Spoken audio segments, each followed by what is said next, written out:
When the animation process for Netflix's Klaus began, it looked something like this.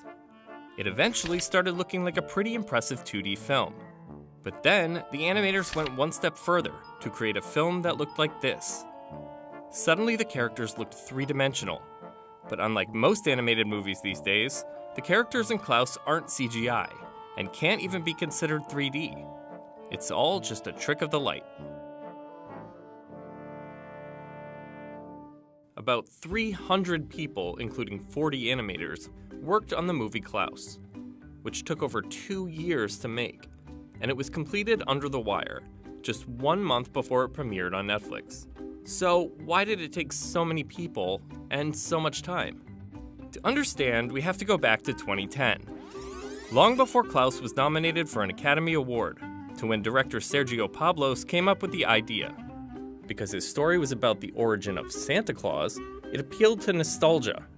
And he thought a nostalgic 2D animation style, like we saw in the 90s Disney films, would be a better fit for the story. But he also wanted to advance the look. So his team at SPA Studios in Madrid added a few new crucial steps to the animation process. I never looked at 3D as an evolution of 2D. I looked at it as a split, like there's a new way of making animation now. First, they storyboarded the script and made a cut using temporary voices for the characters. They swapped these out later once the real cast was recorded. The next step was layout, where the team designed backgrounds and figured out the placement of the cameras. Animating the characters and coloring the backgrounds happened simultaneously. The end goal was to have both blend together seamlessly and look like they're part of the same world. The characters were all hand-drawn using digital tablets and a program called Harmony by Toon Boom. The animators used live-action reference videos of themselves as a guide. The initial sketches were very rough, as you can see here. But there was a cleanup stage in which artists refined the drawings with crisp, bold lines. Then they painted the characters with basic flat colors. Here, everything still looks very 2D, but they will soon bring the characters to life with a very important addition usually reserved for 3D animation: lighting. His team tested out a new method of lighting 2D characters and released a 2-minute, 30-second long proof of concept teaser back in 2015.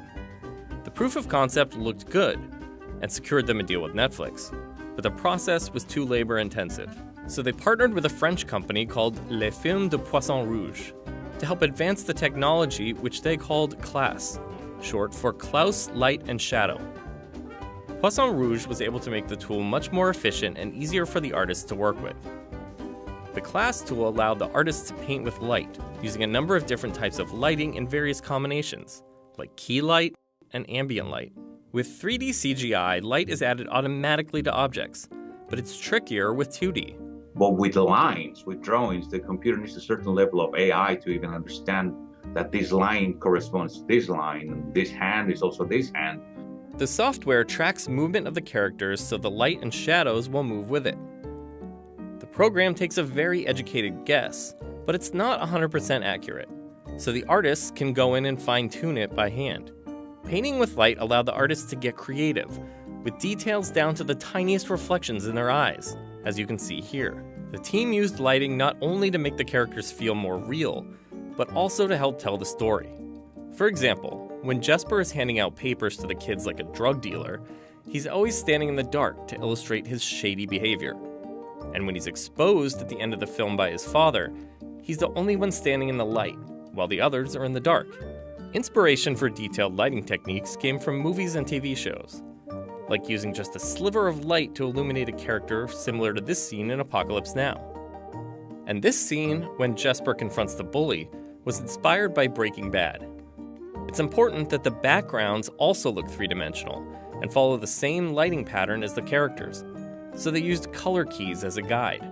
They're quick doodles, you know, they don't have a lot of detail, but they tell you exactly what the light direction is and how it's going to affect both characters and backgrounds. For example, this color key shows how Jesper and Alva will be backlit by the sun coming through the window.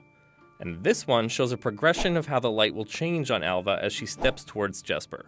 To make the backgrounds pop and appear 3D like the characters, the animators use several different techniques, such as multiplanes, where you have layers on top of layers to give the illusion of depth. The team created a total of 3,160 scenic layouts for the movie. After they'd merged the characters with the backgrounds, they used a second major step that really gave the 3D characters that intricate detail to bring them to life: texture. With another tracking tool, they used contour, lighting, and motion to add various effects to specific parts of a character. So now you could say, well, I don't want a lot of roughness on the skin, but I want the coat to feel rougher. For example, they can make them look like an oil painting or a watercolor. These textures are subtle, but if you look closely, you can notice the difference. In the end, the characters looked much more 3D and like a part of their environment, as opposed to looking like stickers on top of an elaborate painting. And that's what throws people off when they say, this is 3D, because it's a volume and it's moving and it has texture. But it's really a combination of the light and the texture that makes that illusion. The final stage is final composition, in which any last-minute details are added to the image, like particles. While the majority of the film followed the 2D process, the animators did use 3D models for some characters and objects, and combined the two seamlessly. And even though these were created using CGI, they were lit the same way as the 2D characters were, by hand.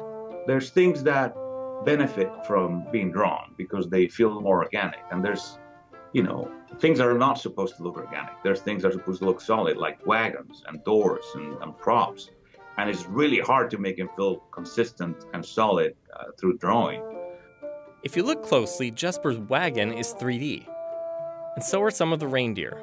Whenever the reindeers had to do something that was particularly challenging for 3D to look right with the 2D, we just animate the reindeers in 2D, and sometimes we would animate one reindeer in 2D and the rest in the ones in the shot in 3D.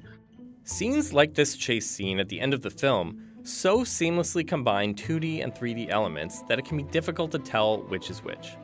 There was a shot where Jesper lifts a plate cover at one point, and I commented on how good the integration of the 3D plate cover looked with the 2D character, and they said, oh no, that's actually 2D, we just painted it to look like metal.